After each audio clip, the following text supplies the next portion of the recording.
तबारकल्लज़ी नज़्ज़लल फ़ुरक़ान अला अब्दिही लियकून लिलआलमीन नज़ीरा। फरमाया पेट्रोल डालकर आग लगा दी जाए, उस आग से इतना नुकसान नहीं होगा जितना जुबान के बोल से नुकसान होगा। घरों के घर फट के रह गए, बच्चियां तलाक के लेके आ गई, वट्टे सट्टे की शादी नाकाम हो गई। मेरे अजीजों, अगर इसने मर्द ने ज्यादती की तो तू उसकी बच्ची को क्यों घर भेज रहा? उस बेचारी का क्या कसूर था? क्या उसके हाथों को नहीं देखता? बर्तन धो धो के उसके हाथ खुरदरे पड़ गए, झाड़ू दे दे के जानवरों के बाड़े में भाड़े में जा जाकर जानवरों का गूं उठा उठा कर उसके कपड़ों से लीद की, उसके कपड़ों से गोबर की बदबू नहीं आ रही। वो तो तेरी ताबेदार है, वो तो तेरी जुत्ती को भी सर पर उठा के रखती है। अगर तेरी बहन की नाचाकी, तेरी बहन की बदजुबानी की वजह से अगर उसके दरमियान फाड़ पड़ गई तो उसके अंदर दूसरी की बहन का क्या कसूर है? बरादरी नहीं मानती, बरादरी नहीं मानती। क़यामत का दिन होगा, फिर कहना अल्लाह नहीं मानता तो बताओ कहाँ जाएंगे? छोड़ दो अल्लाह के वास्ते ये बरादरी, छोड़ दो अल्लाह के वास्ते, है ना। ये तुम्हारे आगे हाथ जोड़ता हूँ। हम राव साहब अपनी जगह, हम राणा साहब अपनी जगह, लेकिन दो तीन आदतें हमारे अंदर बहुत बुरी हैं, बहुत बुरी आदतें। जरूरी तो नहीं कि सारे रकबे वाले हों, जरूरी तो नहीं सारे अमीर हों। मेरे अजीजों, एक बच्ची की शादी अब धी ब्याने के लिए बताओ मैं 30 लाख रुपया कहाँ से लेके आऊं? मैं बेटी को लाल जोड़ा पहनाने के लिए 1 to 5 कहाँ से लेके आऊँ? मेरे अजीजों, मैं वहाँ से करोला कार कहाँ से लेके आऊँ? अगर मेरे साथ वाले ने, वो तो 20 मुरब्बों का मालिक है, वो अपनी बच्ची को बेशक जहाज दे दे, लेकिन खुदा के वास्ते से पाबंद ना करो अगली की बच्ची के पास देने के लिए लाल जोड़ा कोई नहीं। क्या कसूर है उस बच्ची का? उस बच्ची के पास गाड़ी नहीं होगी, क्या वो सुहागन नहीं बनेगी? क़यामत का दिन होगा, अल्लाह एक रोती हुई को बुलाएंगे, अल्लाह फरमाएंगे तेरी शादी क्यों नहीं हुई? कौन सी चीज अल्लाह से छुपी हुई है? अल्लाह फरमाएंगे तेरी शादी क्यों नहीं हुई? कहेगी इलाहुल आलमीन, रिश्ते तो बड़े दरवाजे पर आए, किसी ने कार मांगी, किसी ने मोटरसाइकिल मांगी, किसी ने गाड़ी मांगी, किसी ने 20 लाख का जहेज मांगा, किसी ने 2 एकड़ रकबा मांगा। इलाहुल आलमीन, कैसे मेरी शादी होती? रोजाना अमीरों के जहेज देखकर मेरी आंख के आंसू न थमते थे। मेरा बाप इस बुढ़ापे में बीमार हो के मर गया, बाप का जनाजा उठते मैंने अपनी आंखों से देखा। माँ बेवा हुई, सदमे माँ बर्दाश्त न कर सकती, माँ भी छोड़ के चली गई। भाई इस सोच में था, 4 बहनें, बता मैं अपने बच्चों को पालूं, बहनों की डोली उठाऊं, इस सोच के अंदर उसकी आंखों क्या गया अंधेरा है, ट्राली के साथ जाके टकराया, भाई भी हलाक हो गया। इलाहुल आलमीन, जो वाली वारिस थे सारे कब्रों के अंदर चले गए। फिर अल्लाह अकबर, हमारे पर ऐसा वक्त आया, डोली उठाना तो दूर की बात है, लोग ज़कात के पैसे जब तक नहीं दिया करते थे, जब तक हमारे बदन से कपड़े नहीं उतरवा लिया करते थे। मुझे ईमानदारी से बता ओ मियाँ, उस वक्त तेरा उशर, तेरा हज, तेरी ज़कात कहाँ जाएगी?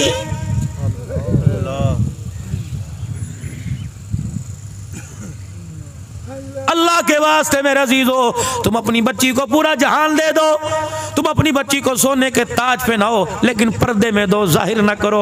अल्लाह अकबर। तुम्हें क्या पता, अगर 10 आदमी वाह वाह कर रहे हैं तो 70 गरीब की बच्चियां तुम्हें रो के दिखा रही हैं। अल्लाह अकबर। बाप शाम को घर गया, बेटी करवट लेके लेटी हुई है, माँ ने इशारा किया, रोटी सुबह से कोई नहीं खाई। अल्लाह अकबर। बाप ने जाके सीने से लगाया और रो के कहने लगा, लगता है आज भी किसी अमीर की बेटी का जहेज दे के आई है। खुदा के वास्ते छोड़ दो। और बड़े हमारे कब्रों में चले गए और जाने के लिए हमारे पास भी 1 फीट का फासला बाकी रह गया है। गोड्डों में जान कोई नहीं, पैरों से चला नहीं जाता, दांत टूट टूट के बाहर निकल रहे हैं, चिट्टी बग्गी दाढ़ी हो गई। और खुदा के वास्ते अब तो मेरे अजीजों, अल्लाह के वास्ते ख्याल कर लो। इस ख्याल को मैं हया में कहूँ तो अल्लाह के वास्ते आ करो। बाल 2 किस्म के हैं, एक काले बाल हैं, एक चिट्टे बाल हैं। अल्लाह अकबर। उलमा ने फरमाया, काले बाल वाला हाथ उठाता है अल्लाह ख्याल करता है, और सफेद बाल वाला हाथ उठाता है तो अल्लाह हया करता है।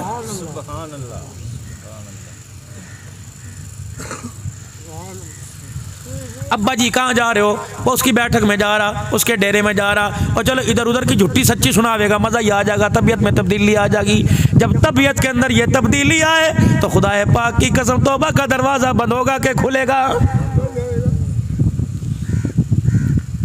पाकिस्तान के गयूर मुसलमानों, तुम्हें पता है हमारा कितना बड़ा नुकसान हो रहा है? हमें पता ही कोई नहीं। पेट्रोल 1 रुपए आज बढ़ा, लोग एहतजाज असम्बलियों के अंदर करेंगे। बजट मेरे अजीजों अपोजिशन खड़ी होकर एहतजाज कर रही है, हुकूमत वाले एहतजाज कर रहे हैं। अल्लाह अकबर, गंदम का रेट कम हो गया, एहतजाज हो रहा है। आज तक मुझे बताओ किस मस्जिद में एहतजाज हुआ, किस मस्जिद में दुरूद शरीफ की महफिल हुई, किस मस्जिद में अल्लाह अल्लाह की महफिल हुई? और लोगों, क्या कुरान मरने वालों के लिए रह गया? जब तक तेरे मेरे घर में किसी का इंतकाल नहीं होगा, कुरान पाक खोल के नहीं देखा जाएगा। आओ सारे आज जोर के बाद मौलवी साहब खड़ा होकर ऐलान करे और कहे सारे नमाजी बैठ जाओ, जितना हो सकता है कुरान पढ़ पढ़ के जाओ। तुम भी दुआ करो, मैं भी रो के दुआ करूंगा कि अल्लाह हमारे लिए मक्के मदीने के दरवाजे खोल दे। 1.5 साल हो गया और मुसलमान, इस्लाम की सबसे बड़ी रियासत पाकिस्तान की है, लेकिन इतनी बड़ी बदनसीबी, दूसरा साल है मुसलमानों में हज करने की इजाजत नहीं है। और चलो किसी काफिर के कब्जे में होता, हम कहते यहूद और नसारा में जाने नहीं देते, और मुसलमानों की हुकूमत है, मुसलमानों को आने की इजाजत नहीं दे रहा है। कभी आपने मैंने सोचा कितना बड़ा नुकसान? इलाहुल आलमीन मेरे पास उम्रे के पैसे, अल्लाह फरमाता है मैं क्या करूं? इलाहुल आलमीन इख्तियार तेरे पास है। फरमाया ठीक है इख्तियार मेरे पास है, लेकिन रजा मेरे मुस्तफ़ा की है। जब तक वो पाकिस्तान की तरफ नहीं देखेगा, मैं खुदा तुम्हारे लिए मदीने के दरवाजे नहीं खोलूंगा। या अल्लाह अपने नबी से पूछ के बतला दे क्या वजह नाराजगी की। अल्लाह अकबर, जवाब आया मैंने तो इनके लिए 1400 साल पहले रो रो के दुआ की थी। इधर मेरी फातिमा आखिरी वक्त में बैठी थी, इधर मेरी आयशा बैठी हुई थी, जिब्राइल भी रो रहा था। बिलाल ने अंदर से पूछा क्यों रो रहे हैं, तकलीफ ज़्यादा हो रही है? मैंने कहा नहीं बिलाल, मुझे तकलीफ ज़्यादा नहीं हो रही, पर मैं प्यारी बीवी आयशा को छोड़ने का सदमा का नहीं नहीं, फातिमा के यतीम होने का दुख हो रहा है नहीं नहीं, पर मैं 1400 साल बाद आने वाली उम्मत मुझे याद आ रही है, उसका क्या बनेगा? नाम तो मेरी मोहब्बत का लेंगे, लेकिन तरीके गैरों के अपनाएंगे। बता खुदा के दरबार में मैं उनकी सिफारिश कैसे करूंगा?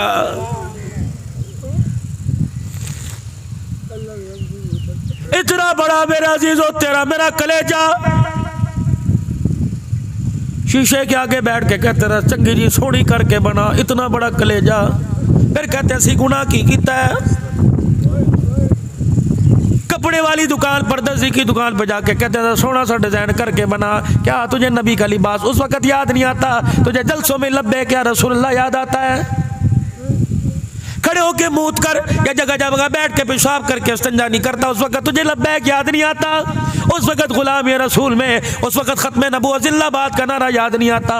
जब सारे काम गैर शरी करता है, नबी के खिलाफ करता है, उस वक्त तुझे गुलामी रसूल याद नहीं आती? मस्जिद के अंदर बैठ के तुझे गुलामी रसूल याद आ जाती है?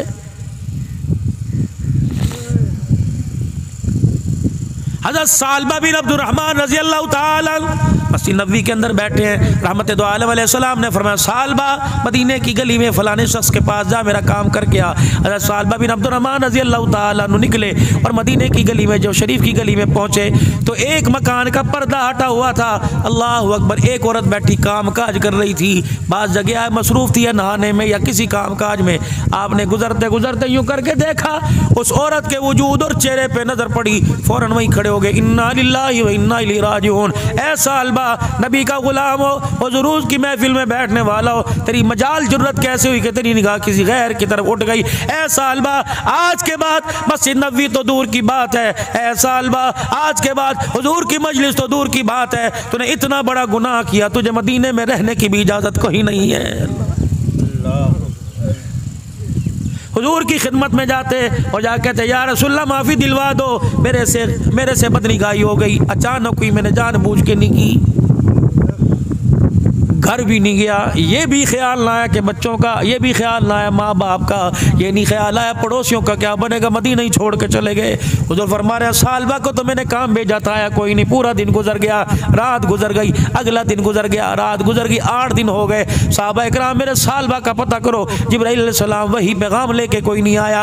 अल्लाह बतलाना चाहता था साहबा वफादार है, अल्लाह बतलाना चाहता था साहबा हकीके में नबी के गुलाम है, अल्लाह बतलाना चाहता था साहबा नबी के हुबदार है, अल्लाह बतलाना चाहता था जरूरी नहीं है गर्दन कटाने के लिए बदर का मैदान हो, ये मस्जिद मिंबर मेहराब घर बार जा खड़े हो, जब अल्लाह के रसूल का हुक्म आ जाता है ये सर झुकाने में देर नहीं किया करते हैं। 20 दिन हो गए, 25 दिन गुजर गए, साल 12 रज़ी अल्लाह ताला अन्हु मदीने में वापस ना आए। जब 40वां दिन गुजरा आपने फरमाया साहब आप तो हद हो गई, जाओ मेरे सालबा को तलाश करके लाओ। हजरत सालबा रजी अल्लाह ताला अन्हु का पता ही कोई नहीं। हजरत उमर रजी अल्लाह ताला, हजरत सुलेमान रजी अल्लाह ताला, अल्लाह अकबर, मदीने के सहराओं में पहाड़ों के दामन में निकल गए। एक चरवाहा बकरियां चरा रहा था, पूछा, क्योंकि अरब की आदत थी, दस्तूर था अपनी बकरियां चराने के लिए, क्योंकि उनकी तिजारत ही हुआ करती थी। ओ लोगों, घर के अंदर बकरी रखते हो, माल ढोर रखते हो, भैंसे गायें रखते हो, 1-2 बकरी रखा करो और शाम के वक्त असर की नमाज के बाद या सुबह सुबह नूर पीर के वेले बकरियों की रस्सी पकड़ के जरा यूं करके चक्कर लगवा दिया करो कि ये रसूलुल्लाह सल्लल्लाहु अलैहि वसल्लम की सुन्नत है, क़यामत के दिन इसका भी अजर अल्लाह अता फरमा देगा। वो चरवाहा बकरियां चरा रहा था। अल्लाह अकबर। तो उमर आगे बढ़े और बोले कि तूने सालबा को देखा? कहने लगे मैं तो यहाँ का रहने वाला नहीं, वो सामने गांव से आता हूँ, मुझे पता ही कोई नहीं सालबा कौन है। हाँ, अगर किसी गुमशुदा आदमी की तलाश कर रहे हो तो वो देखो, इतने से पहाड़ी के दर्रे में 40 दिन हो गए, एक नौजवान बैठा है, इतना रोता है कि उसके चेहरे से मांस उतर गया है, इतना रोता है कि रो रो के उसके यहाँ लकीरें ही बन गई हैं। मैं गवाही देता हूँ, ये बकरियों से पूछ या मेरे से पूछ, उसने ना कुछ खाया ना पिया, पर नमाज के सजदे में होता है और फिर हाथ उठा के इतना रो के दिखाता है कि आसपास के पहाड़ों से भी रोने की आवाज आने लग जाती है। लंबा कट्ठा हज़रत उमर रज़ी अल्लाह ताला अन्हु का छलांग मार के गए। देखा सालबा आखिरी सांसें ले रहा। सालबा, हाँ सालबा, यूं आंखें खोली। हज़रत उमर सुलेमान फ़ारसी नजर आए, कहने लगे खुदा के वास्ते कोई कुरान की आयत मेरे लिए सजा के तौर पे आ गई, मुझे ना सुनाना, मेरे अंदर हिम्मत कोई नहीं। सलमान कहने लगे सालबा इतना माँ नहीं औलाद के लिए तड़पती जितना कमली वाला अपने गुलाम के लिए तड़प रहा है। कह रहे मेरे सालबा को तलाश करके लाओ।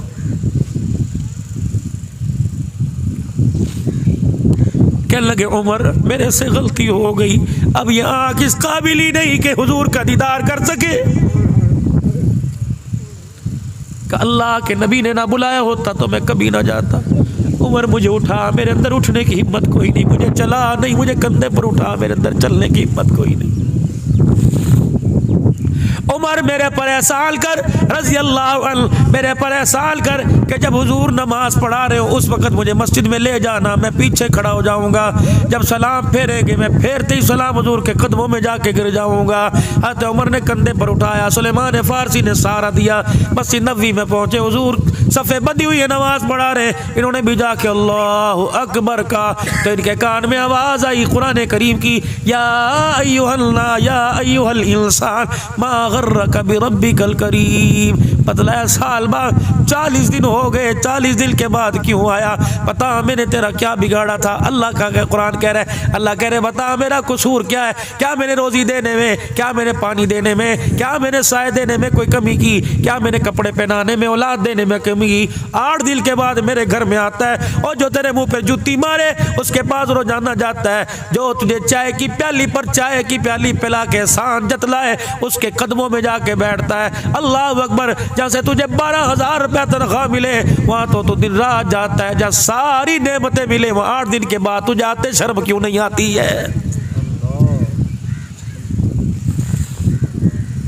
या अय्युहल इंसान, आपसे मेरे से नस्ल इंसानी से औलाद आदम से कमली वाले की उम्मत से, या अय्युहल इंसान मा गर्रका बिरब्बिकल करीम, क्या वजह है, क्यों 40 दिन मेरे से दूर रहा, क्यों नहीं मेरे आगे आके कहा अल्लाह माफ़ कर दे, एक दफ़ा हाथ उठा के दिखाता तो सही। अल्लाह अकबर। इस आयत का इतना असर हुआ, धड़ाम से ज़मीन पे गिर के बेहोश हो गए, कौम बरादरी वाली उठा के घर ले गई।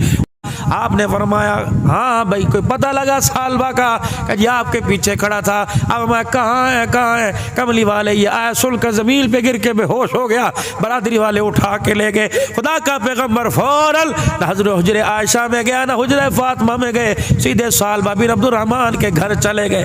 देखा आखिरी सांसें हैं, घर वाले पास खड़े रो रहे, फरमाया ऐसे क्या हो गया। अल्लाह अकबर, या रसूलल्लाह ये बात ही नहीं करता, आँख ही नहीं खोलता। हुजूर सराहने बैठ गए, चौक टोकड़ी मार ली, आलती पालती मार ली। फिर आपने हज़रत सालबा बिन अब्दुर्रहमान के सर को उठाया, अपनी गोद में रखा और गोद में रखकर सर पे बाकी बालों पे हाथ फेरना शुरू किया और बोला मेरे सालबा आंखें खोल। इन्होंने आंखें खोली, मुखड़ा हुजूर का और गोद हुजूर की देखी, फौरन सर उठाया ज़मीन पे रख लिया। कि या रसूलल्लाह मैं गुनहगार हूँ, मेरा सर आपकी गोद में रखने के काबिल ही कोई नहीं रहा। अल्लाह के नबी मुझसे बदनिगाही हो गई, अल्लाह की इज्जत की कसम मैंने जानबूझ के नहीं की, अचानक मेरे पे नजर पड़ गई, लेकिन मैं डरता हूँ क़यामत के दिन खुदा ने पकड़ लिया तो जान कैसे छुड़ाऊंगा। हुजूर ने सलाम ने फिर गोद में उठाया और मैं सालबा अल्लाह तुझे माफ करे, तूने अचानक देखा, तूने जानबूझ के नहीं देखा। सालबा कहले कमली वाले आप नाराज तो नहीं? नहीं। अपने रब से पूछ के बताओ कि मेरा रब नाराज तो नहीं? और मैं भी नाराज नहीं, मेरा रब भी नाराज नहीं। फिर आंखें खोल के मुस्कुराए, कहने लगे फुज़्तु बिरब्बिल काबा, काबे के रब की कसम फिर तो मैं कामयाब हो गया। बस ये आखिरी बात कही और आंखें बंद की, दुनिया से रुखसत हो गया। भाई शहबाज साहब आपने कितने जनाजों में बड़े बड़े रीसों को देखा होगा, लेकिन उस जनाजे का क्या आलम होगा जिस जनाजे में काली कमली वाला रोता हुआ जा रहा होगा। चौड़े चौड़े कदम, कोई एक पाँव इधर कोई एक पाँव इधर। हज़रत अब्दुल्ला बिन जाबिर रज़ी अल्लाह अन्हु ने बुखारी शरीफ की हदीस है, अब्दुल्ला बिन जाबिर रज़ी अल्लाह तआला अन्हु ने बुखारी शरीफ के अंदर उलमा वाक़या बयान फरमान। अब्दुल्ला बिन जाबिर रज़ी अल्लाह तआला अन्हु पीछे पीछे पीछे चले, हुजूर को यूँ उठ के देख रहे, या रसूलल्लाह ये कदम इधर का इधर क्यों जा रहा है? आपने फरमाया तुझे पता नहीं है इसकी तौबा पे अल्लाह इतना राजी हुआ, मेरे साथ अल्लाह अकबर जनाजे में इस वक्त 70,000 फरिश्ता चल रहा है।